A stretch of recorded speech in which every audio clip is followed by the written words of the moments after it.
இப்போது புதிய அறிமுகம் அச்சி ஹோட்டல் சாம்பார் 50 கிராம் ரூபாய் 20 மட்டுமே. பாலஸ்தீனர்கள் வசிக்கும் காசா பகுதியை அமெரிக்காவை எடுத்துக்கொண்டு மறுசீரமைப்பு திட்டங்களை மேற்கொள்ளும் என அதிபர் டொனால்டு டிரம்ப் அறிவித்துள்ளார். வெள்ளை மாளிகையில் இஸ்ரேலிய பிரதமர் பெஞ்சமின் நெத்தன்யாகு உடனான பேச்சுவார்த்தைக்கு பின்னர் அமெரிக்க அதிபர் டிரம்ப் செய்தியாளர்களை சந்தித்தார். அப்போது போரினால் பாதிக்கப்பட்ட காசா பகுதியை அமெரிக்காவே சொந்தமாக்கி அப்பகுதி மக்களுக்கான வேலைவாய்ப்பு, வீட்டு வசதி உள்ளிட்ட பொருளாதார மேம்பாட்டு திட்டங்களை செய்யும் என அவர் கூறினார். மேலும் காசாவில் குண்டு வீசி அழிக்கப்பட்ட கட்டடங்களின் இடிபாடுகளை அகற்றுவதும், ஆபத்தான வெடிக்காத குண்டுகள் மற்றும் பிற ஆயுதங்களை அகற்றுவதும் வாஷிங்டன் பொறுப்பு என்றும் டிரம்ப் உறுதியளித்தார். அமெரிக்கா அமைதியை விரும்புவதாகவும், இஸ்ரேல், காசா, சவுதி அரேபியா என மத்திய கிழக்கில் உள்ள அனைத்து நாடுகளுக்கும் தான் செல்வேன் என்றும் அமெரிக்க அதிபர் டிரம்ப் தெரிவித்தார்.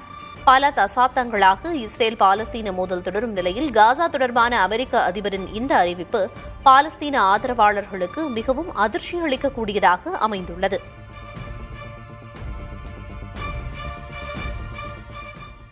காசாவை தங்கள் வசம் எடுத்துக்கொள்ள அமெரிக்க அதிபர் டிரம்ப் விருப்பம் தெரிவித்திருப்பது மத்திய கிழக்கு நாடுகளிடையே பேரதிர்ச்சியை ஏற்படுத்தியுள்ளது. சுதந்திர பாலஸ்தீனம் என்பதில் தாங்கள் எந்த தடுமாற்றமும் இன்றி உறுதியாக இருப்பதாக சவுதி அரேபியா தெரிவித்துள்ளது. கிழக்கு ஜெருசலேமை தலைமையிடமாக கொண்டு சுதந்திர பாலஸ்தீனத்தை உருவாக்க தாங்கள் தொடர்ந்து உழைப்போம் என்று சவுதி அரேபியாவின் பட்டத்து இளவரசர் முகமது பின் சல்மான் தெரிவித்துள்ளார். சுதந்திர பாலஸ்தீனம் உருவாகும் வரை இஸ்ரேலோடு எந்தவிதமான தூதரக உறவும் இருக்காது எனவும் அவர் உறுதிபட தெரிவித்துள்ளார். காசா பகுதியில் வசிக்கும் மக்கள் வெளியேற வேண்டும் என்று டிரம்பின் அறிவுறுத்தலை நிராகரிப்பதாக ஹமாஸ் அமைப்பு தெரிவித்துள்ளது. காசா பகுதியில் போர் நிறுத்தம் ஏற்பட்டுள்ள நிலையில் அங்கு வசிக்கும் பாலஸ்தீன மக்கள் வெளியேற வேண்டும் என டிரம்ப் கூறியிருப்பதும், அதை தாங்கள் எடுத்துக்கொண்டு மறுசீரமைப்பு செய்து பிரான்சில் உள்ள புகழ்பெற்ற கடல் சார்ந்த சுற்றுலா தலமான ரிவைரா போல மாற்றுவதே விருப்பம் என்றும் கூறியுள்ளார்.